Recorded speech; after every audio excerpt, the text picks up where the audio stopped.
For this entire week, I've brought on 6 of the biggest names in the industry to run through a series of mock drafts from every single spot, 1 through 12, to get into their minds for draft strategies, player takes, and late round sleepers. Today, I will be drafting with Jared Smola from Draft Sharks, who has been in the industry for nearly 20 years now and is another award winner for his fantasy sports analysis and rankings accuracy. Jared brought the heat in this video, as he usually does, so I am so excited for you to watch this mock draft. Here we go. All right, Jared, in this mock draft, we are at picks 7 and 12. I'm at the 7 spot, so I'm going to go first in this one. The first 6 picks, I feel like, are a pretty typical 6 players that you would see go off the board. Maybe not in the specific order, but those are the guys. So at the 7 spot, I'm staring down JSN and Amon-Ra. You got James Cook, Ashton Genty, any of those other running backs there.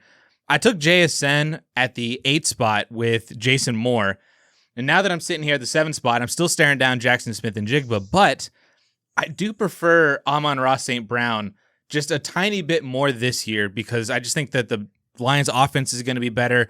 Amon-Ra himself just feels a little bit safer. He's been the wide receiver 3 for 3 straight years in a row. And I'm a little bit worried about some regression for JSN, which could come in a very major way. I still think he's going to be an elite, great wide receiver, but Amon-Ra has been that for multiple years and a great offense. So I lean Amon-Ra a little bit there at the 7 spot. Do you agree? Do you disagree? So if I'm going to be a slave to our projections on Draft Sharks, which I head up, so I can't make excuses and say, someone else is doing the projections wrong. We still do have JSN ahead of Amon-Ra St. Brown. Now, if you ask me for a gut feel, put the projections aside, I kind of want to take St. Brown over JSN. I think the Lions might be the premier shootout team this season. That defense has all sorts of issues in the secondary, particularly. We know the offense can score. We know they're going to have all these indoor games, and we know St. Brown's going to play a massive role in the passing game. So I am not opposed at all to taking St. Brown over JSN. I've done it in some of my drafts from this spot. I think it makes even more sense in full PPR. I do think, St. Brown has a chance to catch more passes than JSN. So no issues at all for me for, taking St. Brown there.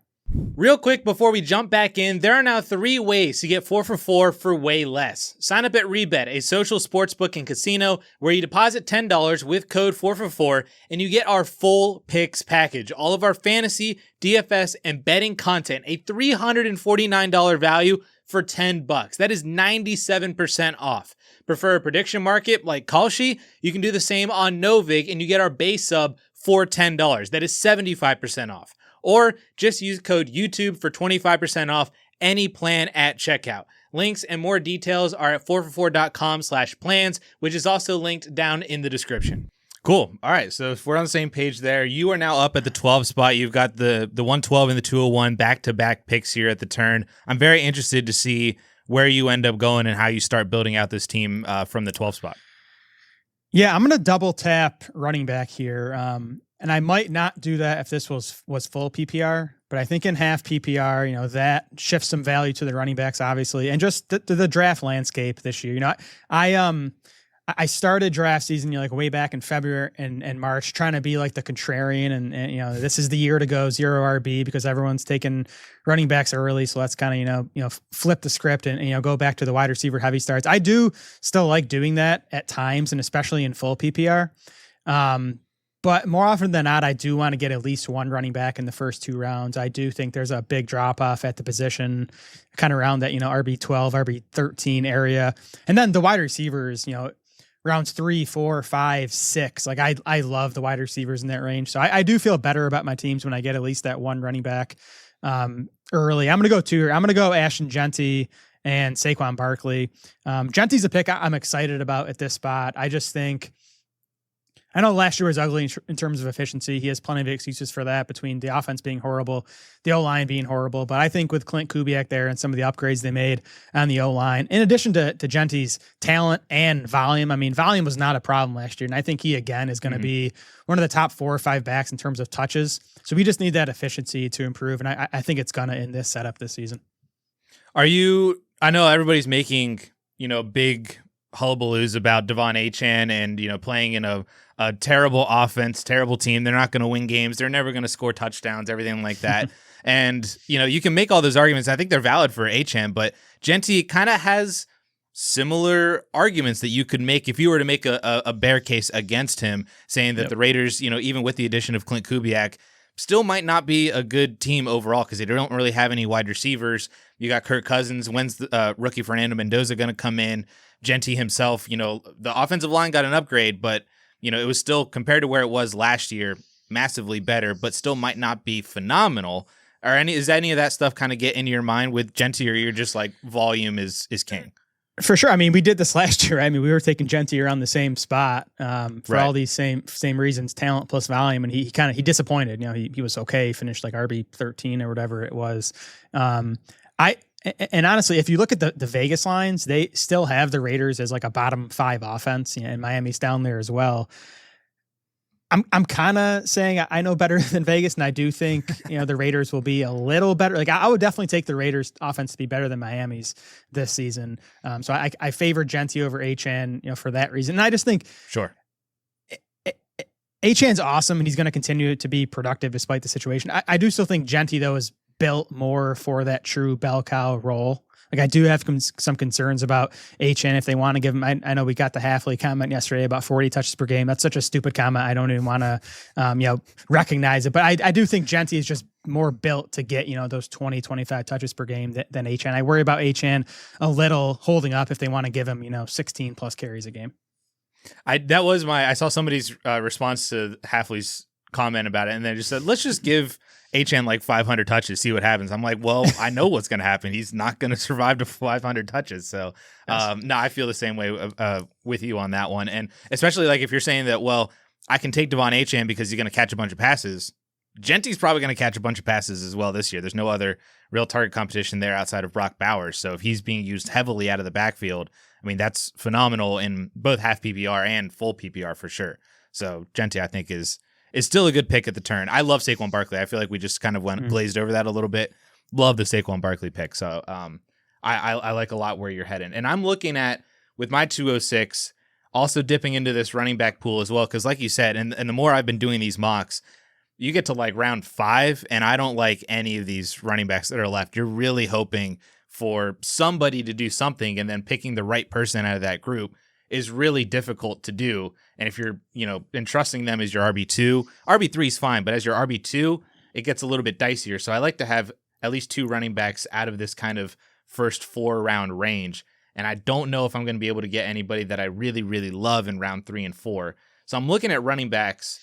I'm going to end up taking Amari and Hampton here. And I know that we just got the whole Mike McDaniel quote as well of saying that, well, we could have, 3 or 4 guys doing all well. And he directly spoke to us fantasy people saying that, he's not going to be able to predict which game is going to be which. But we've heard that from Mike McDaniel before. He literally said similar things with the Dolphins backfield. And then Devon Achane's been a top 5 running back in his backfield. I mean, Raheem Mostert was phenomenal in his backfield. It's just whoever the RB1 is for Mike McDaniel has been tremendous for fantasy. And I just don't see how Omari Hampton is not going to get upwards of 300 plus touches based on the build of the build that he has, the pass catching ability that he has.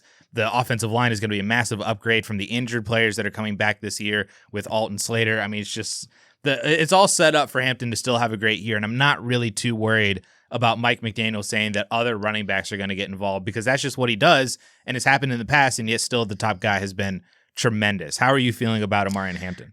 Yeah, I mean, the vast majority of NFL backfields have multiple guys involved, right? I mean, that's why these guys that go in the first, 10 picks go where they do, because they're the guys that are going to, control 70+% of their backfield work. I hope McDaniel's comments push Hampton down in ADP, because he's someone I haven't got a ton of when he was, climbing into the early part of round 2. But if he's going to go in the middle of round 2 where you got him here, or even a bit later, I definitely think he's worth a shot there based on the upside. As you said, McDaniel's, his backfield is where you want to invest. I know there's a lot of excitement about the wide receivers and Justin Herbert, but it's been the backfields and McDaniel offenses that have been super productive. So I do think Hampton's a clear favorite to, pretty easily lead the way, even if we do get some Keaton Mitchell and Kamani Vidal. So this is kind of the spot I think Hampton belongs, sort of middle of round 2. That kind of, I think, properly weighs both the upside and downside. So at the 3-7 here, I really would have loved to have gotten Kyron or Josh Jacobs just to kind of complete these 2 running backs out of the top 3 rounds.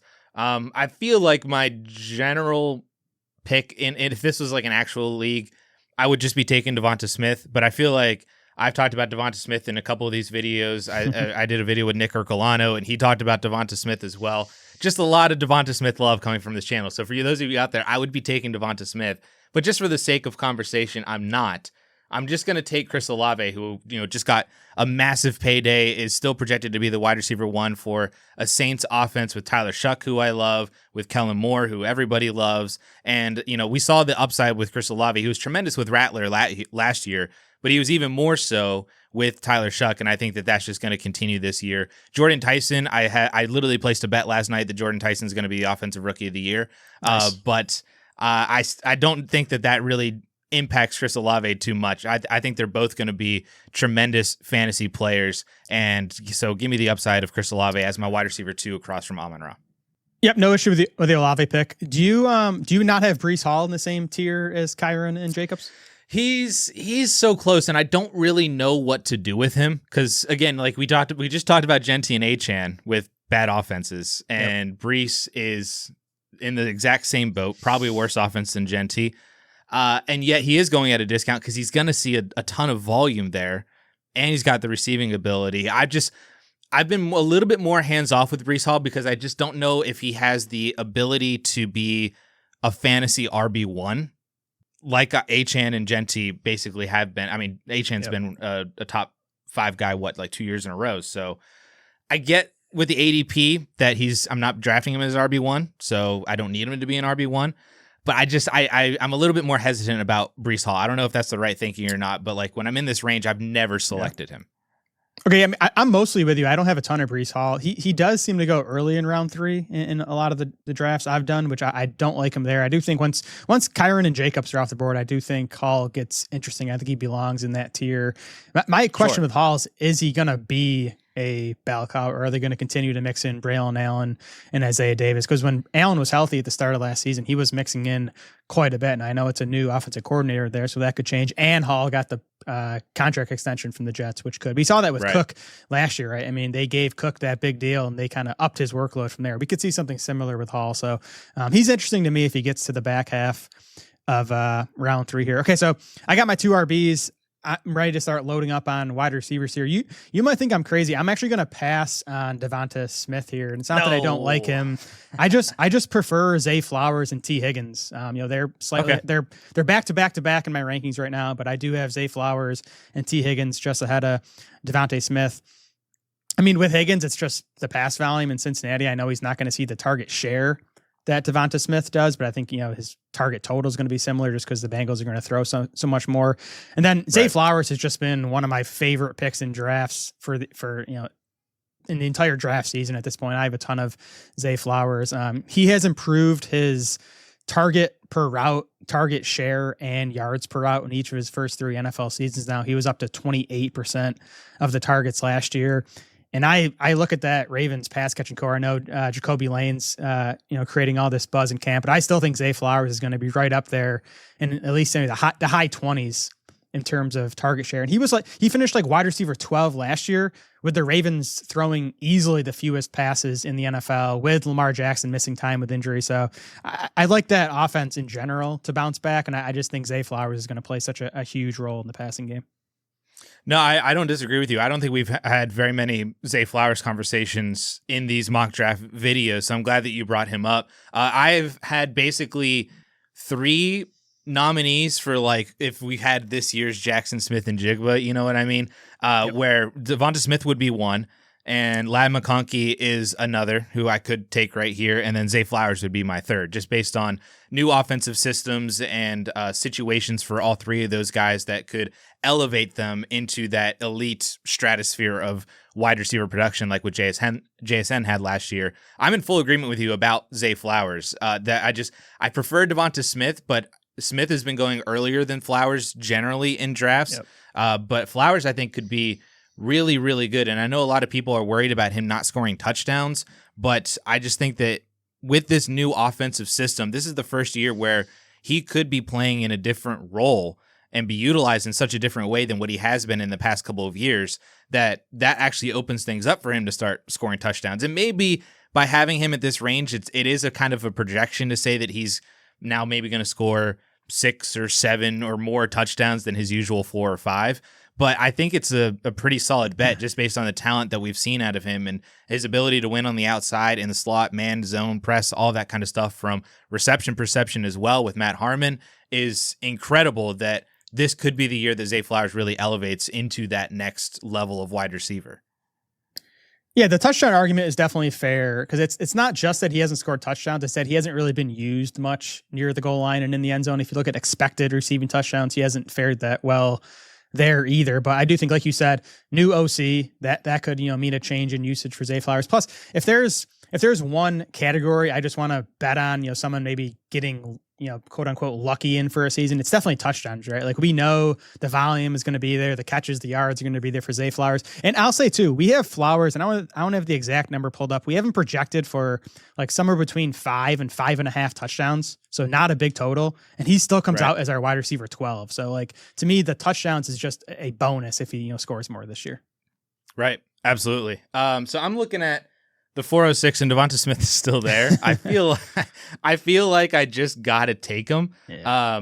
And I like, so shout out some other people. Like if Devonta Smith weren't there, Cam Scadaboo, I think would be a pretty solid pick. And you were asking about, where Breece Hall fits, if he's more in the, Love, Kyron Jacobs tier, or is he a little bit, I kind of view him closer to Javonte and Scadaboo, maybe even a little bit of a bullish case for Bucky Irving as well. That's why I get a little bit hesitant about Breece, just because I do also like Javonte and Scadaboo, and they go a little bit later. So I was thinking maybe I could get Scadaboo with this pick, but he ended up going one pick before me. I also really like DeAndre Swift as well, who's way down here in the rankings, but I would take him at the same range if Devonta Smith wasn't there. But I think I just got to take Devonta Smith now just because he's here and the computer is letting me get him. So I will gladly take Devonta Smith, who I'm absolutely in love with this year, as I am with basically the entire Eagles offense. I mean, you just took Saquon Barkley, so I'd imagine that you're also in on an Eagles bounce back this year. For sure. I mean, they have a legit play caller, or at least someone Manning almost has to be an upgrade over what we got last year from Batula. Yes. There's still obviously plenty of talent there. And I mean, all the Mekhi Lemon hamstring stuff, I mean, that's only helping, I think, Devonta Smith's target projection, at least early on in the season. So I just said that I would take DeAndre Swift in that 4th round range. So he's here again for me in the 5th round. I'm going to take DeAndre Swift at this pick here to get my 3 wide receivers, my 2 running backs. I would have loved Tyler Warren. Tyler Warren has basically been like my de facto 5th round pick this year, just because I think his upside is tremendous. But I think given just the way that this is going, I talked about not too long ago about how I hate all the running backs once we get down into round 6, 7, and 8. So I wanted to get my 2 running backs at least in there to where maybe that's my RB3 when I pick one of those guys later. And I can take another tight end, either later or just punt the position entirely. I'd rather have the running backs in there than take any shots on those guys. So that's where I'm at with my build currently. You're up at the 5-6 turn, and I'm very curious to see where you go after going 2 and 2. At the position. Yeah, just to talk about your picks quick. One, I like the idea of punting on tight end, especially in this format, because we have 2 flex spots, which, kind of boosts the value of running back and wide receiver and kind of depresses tight end as a result. And then the Swift pick, and specifically, I think he's undervalued. He was a top 20 running back last year, even over the second half of the season, once Kyle Monangai got more involved. We talk about Mike McDaniel's running game being so bankable. Ben Johnson's is super bankable as well. I think, that backfield is going to produce, top 5 fantasy numbers in totality. And Swift was better than Monangai last year in basically any metric you want to look at, rushing or receiving. So I think at minimum, he's going to play the same role as, the 1A in the backfield. And I would not be surprised if they shift even a little more towards Swift if he continues to, outperform Kyle Monangai. I'm going to kind of bite the bullet here a little and take David Montgomery, who I don't love. I just think, he's an aging running back going to a much worse situation going from Detroit to Houston, just in terms of supporting cast, right? Like offensive line and offense in general. Now he is going to obviously see a lot more work this year than he did in Detroit last year. I'm still curious to exactly see what that backfield split is going to be like between Montgomery and Woody Marks. I know we've heard a lot of stuff, mostly from Aaron Wilson, that, Montgomery is going to be this bell cow, but then we've started to hear some other stuff that they do want to keep Woody Marks involved. So that's my one hesitation with Montgomery is, is he going to see 70% of the backfield work? Is there going to be more like, 55, 45? But to me, at the end of round 5, especially in half PPR, he makes a lot of sense. I do think he's at the end of a tier as well at running back. I think it kind of drops off from here. So Montgomery will be my first pick, and then I'm going to shift back to wide receiver for my next pick and take Christian Watson, who is another one of my favorite guys this season. Just unbelievable what he did last year coming off the ACL. Now he's, further removed from the knee injury. This Packers wide receiver core is going to be a lot more condensed with Romeo Doubs and Dontavian Wicks out of the picture. I think you're going to get Christian Watson running 80+% of the routes for the Packers. And he is just a big play machine, a touchdown machine. He doesn't need huge volume to pay off. I think in round 6, Christian Watson's been really one of my favorite targets this summer. You like Christian Watson more so than, had Mike Evans had been there. Obviously, you took him over Parker Washington, Carnell Tate, Rome Odunze, all those guys. I'm not disagreeing with you. I'm just like... Yep. You like Christian Watson that much. Evans is right there with me with Watson. I think both of those guys are much better 2.5 PPR. Tate and Washington for me are kind of in a tier below Evans and Watson. Got it. It makes sense. I made a video for the DLF channel about how Christian Watson could be a potential league winner this year. So I'm not disagreeing with you at all whatsoever. The condensed target share is probably going to be tremendous. The fact that it sounds like he's not going to be playing the X receiver role in 3 wide receiver sets. It's going to go to Matthew Golden. I think that's tremendous for a player like Watson. So I will be in full agreement with you here as well. I feel like I haven't drafted a lot of Christian Watson just because I'm not in that range to where the ADP really makes sense for him. I'm either a little bit before, a little bit after, so other people have gotten him. But man, would I love to have a little bit more Christian Watson in there, because I do agree with you. I think the upside is tremendous if he can stay healthy. And with this Josh Jacobs injury, he's going to be okay for week 1 from what it sounds like. But, those things, if that pops up again later, or he re-aggravates it before week 1 or anything like that, and now Jordan Love has to rip it for the Packers to start winning, I mean, that would be tremendous for everybody, but Christian Watson specifically as their more wide receiver 1. Yeah, I'm kind of in on all those Packers receivers. Matthew Golden, least for me, just because I worry about his target earning ability. But I think, again, it's going to be more condensed. You're going to get higher route shares from all these guys. And the Packers have been so run heavy, especially since Jacobs arrived. Like if something happens to Jacobs again, or he just kind of falls off the cliff at his age and how many touches he's amassed, if they just even get to like league average in terms of pass volume, you could see some big upside from that wide receiver core. Well, you know who else could have some major upside in that Packers room would be Tucker Kraft, assuming that all things are going well for him health-wise, but they certainly seem like they are, and he still has like a month basically to get ready from when we're recording this. So Tucker Kraft, I know, John Paulson, our ranker at 4 for 4, has been all over Tucker Kraft as like his basically 6th round pick. I've said that Warren is my 5th rounder. His is Tucker Kraft in round 6 because he believes in his ability to come back from the injury and just, the condensed target share in Green Bay. If Christian Watson gets hurt, if Jaden Reed gets hurt again, if Matthew Golden doesn't take that year 2 leap, Tucker Kraft is right there, man. He might be the wide receiver 1 on the team, like the actual one when everybody is healthy. But if we get other health issues for the other guys, like we've seen already in the past, that might just boost Tucker Kraft up even more to levels of what we had already been starting to see from him last year before that injury. So I'll take a page out of John Paulson's book here and go with Tucker Kraft in round 6. How are you feeling about that? Isn't John a Packers fan too? Is there any yes, Packers bias?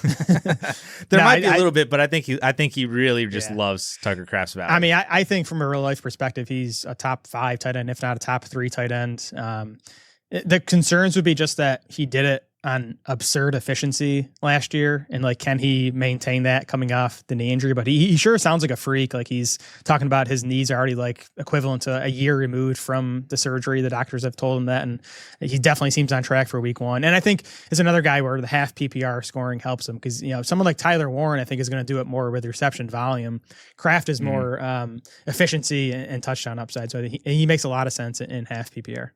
Then here, just because of the way that the running back position is basically structured, I'm seeing more or less a tier break with 1, maybe 2 players left. There are a ton of wide receivers that I love in this range. Basically rounds 6, 7 through 9 or 10 is like all running backs that I love. And you could, throw a tight end in there like I just did with Tucker Kraft. Quarterbacks I haven't touched yet, but I'm also really in on waiting on the quarterback position this year. Especially if I'm not getting some sort of value on a Josh Allen or a Lamar Jackson or something like that, which usually you don't.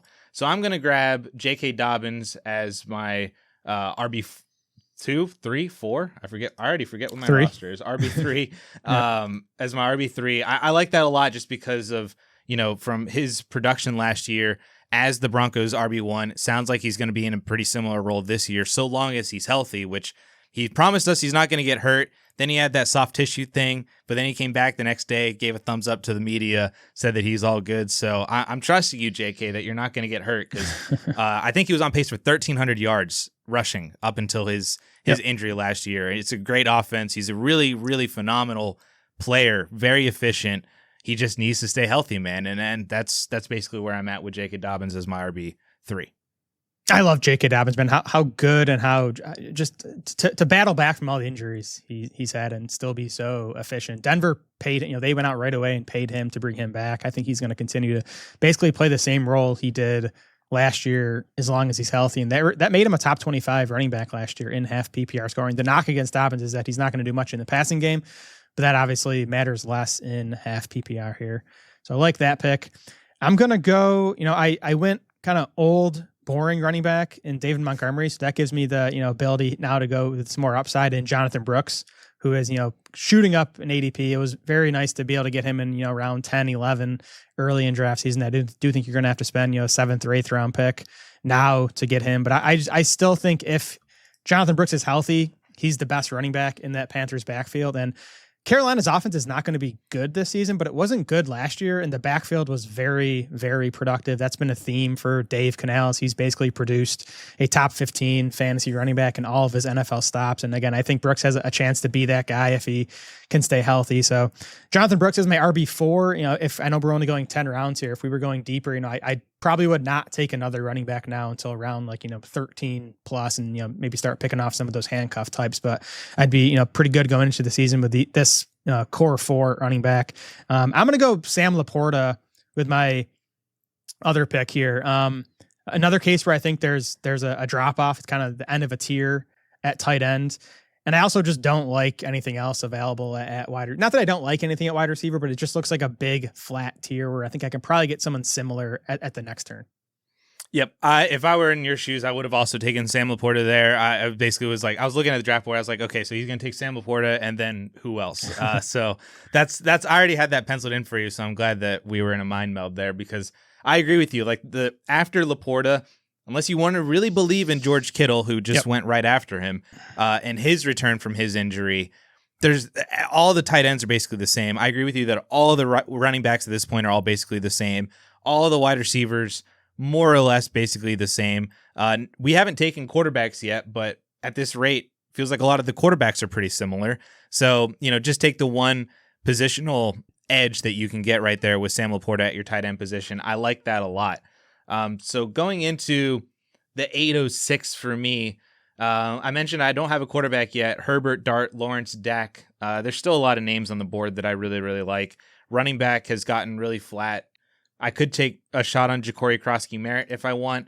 But the wide receiver position, my auto 8th round pick is just Chris Godwin. I feel like I've taken him in like every one of these mock drafts. So very similar to Devonta Smith, where this is a very Addison team so far. But I believe so much in Chris Godwin, and I'm not saying that he's going to outproduce Emeka Egbuka, but boy, do I think that difference could be really, really minimal, especially for the disparity in ADP between the two of them, where Egbuka is very commonly an early 4th, maybe even a late 3rd, and now Godwin I just got in the mid 8th. So I'm not saying that he's going to get back to 2024 version of him either, but just with Mike Evans gone, the entire offense having been injured last year, now being healthy, Baker, Egbuka, Godwin himself, the offensive line, Bucky, new offensive coordinator, Zach Robinson. Like I just believe that the Bucs last year is not going to be indicative of what's going forward for them. And with the loss of Mike Evans from a target share perspective, putting Godwin back into his slot role that's his bread and butter. He's succeeded in that every single year. Chris Godwin, 8th round pick, very easy for me. How are you feeling about him? Yeah, the Bucs in general, I think, are an easy bounce back, but I'm not sure there was an offense that was more impacted by injuries last year when you look at the offensive line for starters, and then the quarterback and then the wide receivers missed a bunch of time. So, I mean, with Godwin specifically, I think it's either going to go one or two ways. Like, it's going to be, last year was he was bad last year, but it could be last year was just a result of the injury he had in 2024 and some of the new injuries he suffered in 2025, and he's going to bounce back, and he's going to, because he's what is he even 30 yet? He's not at an age where we should be saying he's definitely cooked. So I think he could definitely bounce back, or it's going to be all these injuries have kind of sapped what he once was, and he's going to kind of be maybe even the third wide receiver there. And that's okay. I mean, he's an 8th round pick. This isn't managed league. You can just park him on your bench or even drop him if he ends up busting. But I do think the upside is there for him to, like you said, maybe at least be the 1B behind Egbuka in that wide receiver core. He just turned. I should say just turned. He turned 30 back in February, but I mean, that's basically the same age. Terry McLaurin's older than him. Yep. And obviously Devontae Adams, Mike Evans, all those guys older. So it's not like he's like young, but he's not old either. Sutton's older than him. Jacoby Myers is not that much younger. I'm looking at all these ages. Diggs is 2 years older than him. Yep. He can still definitely do it for sure. And then here, if you want to talk about, again, another ADP disparity between teammates that I think should be a lot less than what it actually is, I'm going to be taking an upside wide receiver in Quentin Johnston here. I do have Amarian Hampton as well, so I'm invested into this Chargers offense, but I just think the value of Quentin Johnston in the 9th round for an upside shot at a wide receiver too, where I think Godwin is more of a floor play, Johnston is more of an upside play where, I mean, he's had 16 touchdowns in the past 2 years combined. He's going to be playing, I would imagine he's going to be playing in all 12 personnel if they were to get Gadsden and Njoku and Cole or whatever 2 tight ends they pick out of that whole group. If they're running more 12 personnel, Johnston, I think, should be one of the wide receivers out there. I mean, we saw him explode at the beginning of the year. His season really not too unlike Rome Odunze, and you're getting Johnston 2-3 rounds later than Rome Odunze now in a very similar offense with the great offensive play caller that we love, great quarterback that we love. I could not be more in on Quentin Johnston as a late round flyer as well.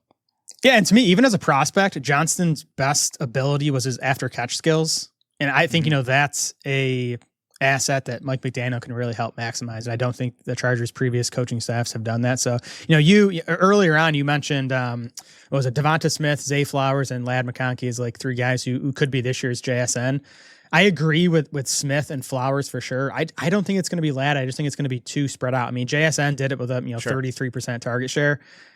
I think Smith and Flowers could approach that territory. I just don't think Ladd is gonna. I think there's too many guys there. So I prefer Quentin Johnston in round 9 over Ladd McConkey in round 4 if you're just talking about Chargers wide receivers. Okay, so I'm on the clock here. I'm looking wide receiver with this first pick, and I actually have Jaden Reed as the top ranked remaining wide receiver, but I don't love the idea of having Reed and Watson on the same team. So I'm going to go down one spot, and I'm going to take Steph Diggs instead.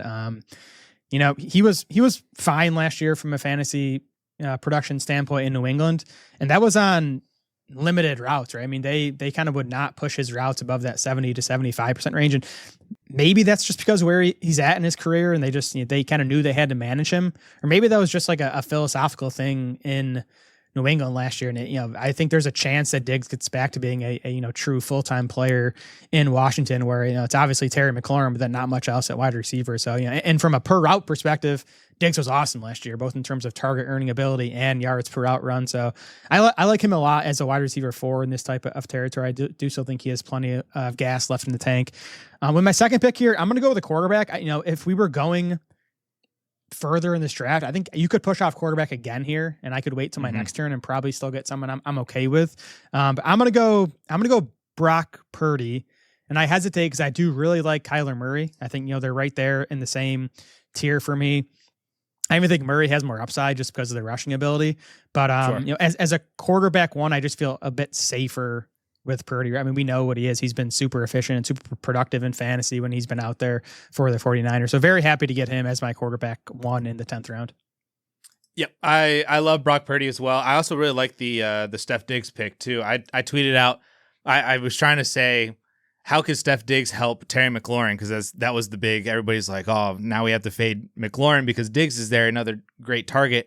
And I'm like, well, what if he actually helps McLaurin by being a good outside X receiver that they can move McLaurin around? And I was looking up some numbers, and Diggs still averaged, I believe it was 2.2 yards per route run against man coverage last year, which was 13th.